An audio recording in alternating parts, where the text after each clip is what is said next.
Welcome to Juicebox Sports, presented by Seat Geek. I'm your host Mario, and in today's episode we have KC making a splash, Yankees cheating scandal, the Pedro Baez report, and Astros golden years. Fountains have become one of the most iconic symbols of Kansas City, adorned on the streets of the city, on flags, and on its nickname, the City of Fountains. And now they will be splashed across the chest of Royals players. The Royals unveiled their Nike City Connect uniforms on Monday, paying tribute to the fountains that have always adorned Kansas City as a gesture of welcomeness and openness around the city. The team will wear the jerseys for the first time on Saturday against the Yankees at Kauffman Stadium. The organization is planning special content and events that day to celebrate the debut of the jerseys. The Royals began working with Nike and MLB on a design for the jerseys last fall, and narrowed the theme down to the fountains, which is evident in the caps and the logo on the left side of the jersey. Jerseys are two-tone with dark blue and powder blue. While the Royals are traditionally associated with the powdered blue, the team wanted to include navy as a reference to the city's deep baseball roots. And the other teams like the Athletics, Monarchs, and Blues Stockings, and Packers that have worn the navy color. Details on the jersey are a nod to Royals history or the city. The stripping on the sleeves is similar to the jerseys of the 1980s. There is an R in the crown above it on the right sleeve, paying homage to the Royals' original script. The phrase "Hey, hey, hey" is sewn into the collar to honor the Royals' victory song by Paul McCartney. Other news: a years-old letter sent by Major League Baseball on the New York Yankees and obtained by ESPN on Tuesday details illicit use of technology during the 2015 and 2016 season that was relatively benign within the context of the sign-stealing scandal that occurred around the game. At the same time, earlier this month, the Second Court of Appeals denied the Yankees' request to keep the letter secret from MLB Commissioner Rob Manfred to the Yankees General Manager Brian Cashman under seal. The letter was first published by Sports Network New York on Tuesday. Manfred's letter contained information about technology violation that occurred before the commissioner issued a memo to all the teams in September 2017, a mandate that was regarded as a benchmark in the evolving concern about sign stealing within the sport. Manfred warned teams that he will hold the front office and staffers accountable for violations, and the violators face penalties that included the possible loss of draft picks.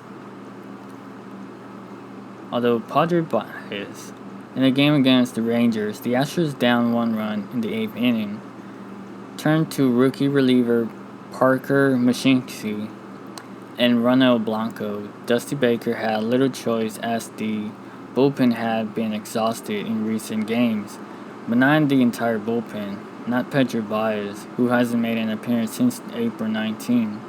The veteran righty remained in the bullpen as Mushinski and Blanco allowed 3 runs combined, sealing the Rangers' 6-2 victory.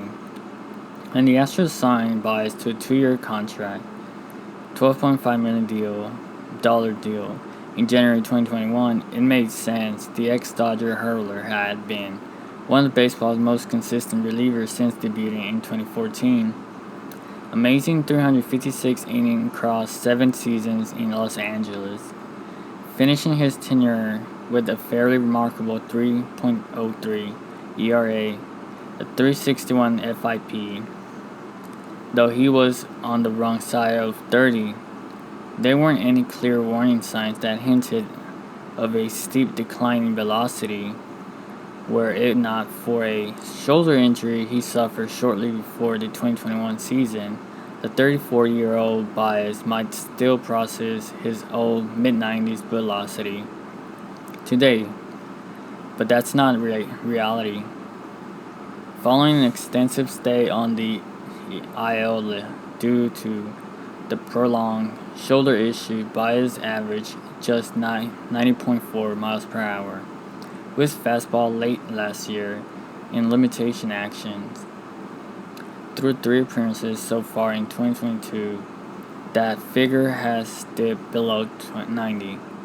Following an ostensibly healthy off-season, including 3 spring training outings based on what happened last night, or rather what didn't happen, it appears Baez is the low man on the totem pole.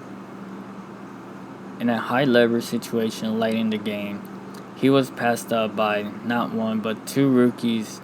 The most damning part about it, Baker probably made the right call, given his substantial loss of velocity over 4 miles per hour since 2020. There's little reason to believe in Baez, who has also lost 6 runs, 3 earned, 2 and 1/3 innings this season, while walking more batters than he struck out. Replicating his spring training strikeout to walk ratio, though, Baez is armed with 2 secondary pitches in the changeup and slider that have been effective in the past 3 years. It's unknown how viable they are with a 90-mile-per-hour fastball. There's a case to be made that Baez could still be a decent reliever because of his changeup and slider. The poor below notwithstanding, but the problem is that when he was pitched, he has looked thoroughly unimpressive. We are now in year 7 of the Houston Astros' golden years, with many players coming and going over that time, and a few that have lasted throughout the whole period of time. Owner Jim Crane noted that he only plans to retire numbers of Hall of Famers, but there's a chance that some non-Hall of Famers could make this list after all. The tenure of Crane's ownership is over. Crane could also change his mind once the team starts losing. To help with this, I will be comparing each player's statistics to an average Hall of Famer on a Baseball Reference using their main 4 Hall of Fame tests: Blank Ink, Rank Ink, Hall of Fame Monitor, and the Hall of Fame Standards.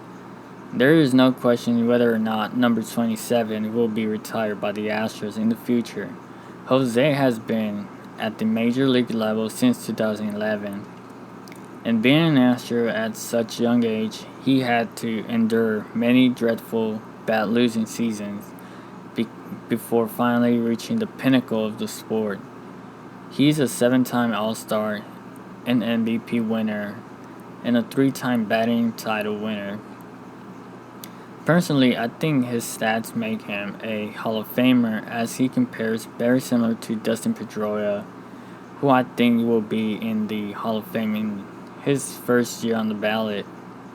The only thing that could derail Altuve is how the committee views the cheating scandal, so it is important that the Astros get a clean ring, and Altuve performs well while doing so. Regardless of Altuve's Hall of Fame status, I believe his number will be retired due to his loyalty to the franchise and its system, as well as how he carries himself on and off the field. The story of how he got onto the majors also helps his case significantly. If he is not a Hall of Famer, Astros fans will probably force Crane's hand into retiring number 27. Thanks for listening to the Juicebox Sports Podcast. Don't forget to subscribe to my podcast. Till next time.